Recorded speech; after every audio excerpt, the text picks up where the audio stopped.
Tingnan natin ang Isaiah chapter 45 verse 8. Maghulog ka, o mga langit, mula sa itaas, at ang kalangitan ay magpaulan ng katwiran. Bumuka ang lupa, at lumitaw ang kaligtasan, at upang ang katwiran ay lumitaw na kasama nito, akong Panginoon ang lumikha nito. Kahabag-habag siya na makikipagbunyagi sa may lalang sa kanya. Isang luwad na sisidlan sa isang magpapalayok. Isang luwad na sisidlan sa isang magpapalayok ay nakikipagtalo sa may lalang sa kanya. Sinasabi ba ng luwad sa nagbibigay anyo sa kanya, anong ginagawa mo? O ang iyong gawa ay walang mga kamay?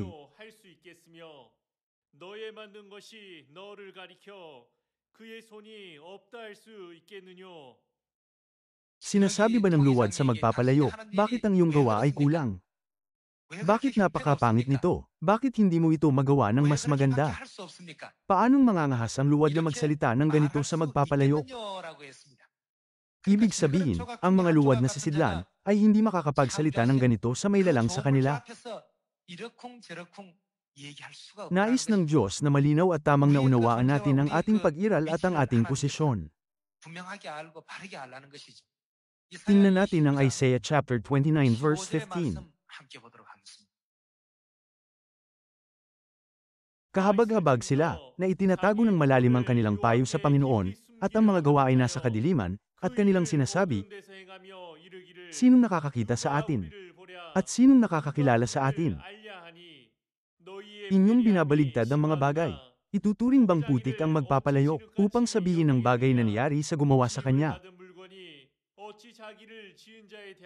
Hindi niya ako ginawa, o sabihin ng bagay na inanyuan sa kanya na nag-anyo nito, siya'y walang unawa.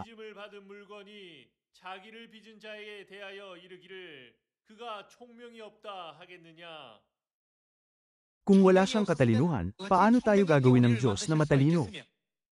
At kung wala siyang karunungan, paano niya tayo magagawang marunong? Gayunman, 1,900 taong nakalilipas, dumating siya sa laman bilang isang hamak na karpintero. Kaya sa paningin ng mga tao, tila wala siyang karunungan o katalinuhan ni kapangyarihang magligtas. Dumating siya sa lupang ito sa anyo na higit sa imahinasyon ng tao, para tanging ang mga nakakakita sa kanya, sa pamamagitan ng mga mata ng pananampalataya ang makakaunawa sa kanyang pagka-Diyos. Kaya nasusulat, paanong itataas ng pamalo ang nagtataas niyon? Paanong masasabi ng luwad sa magpapalayok, bakit mo ako ginawang ganito? Dapat nakilalanin nating lahat ang siyang may kontrol sa lahat ng bagay, at magsikap na sumulong sa ebanghelyo ng mas tama at mabilis.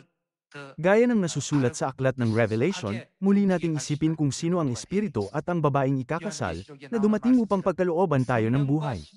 Hindi tayo dapat na bumaling sa kaliwa o sa kanan, kundi sa halip, patuloy na sundan ang landas ng katotohanan, at ang landas ng buhay na walang hanggan hanggang sa huli.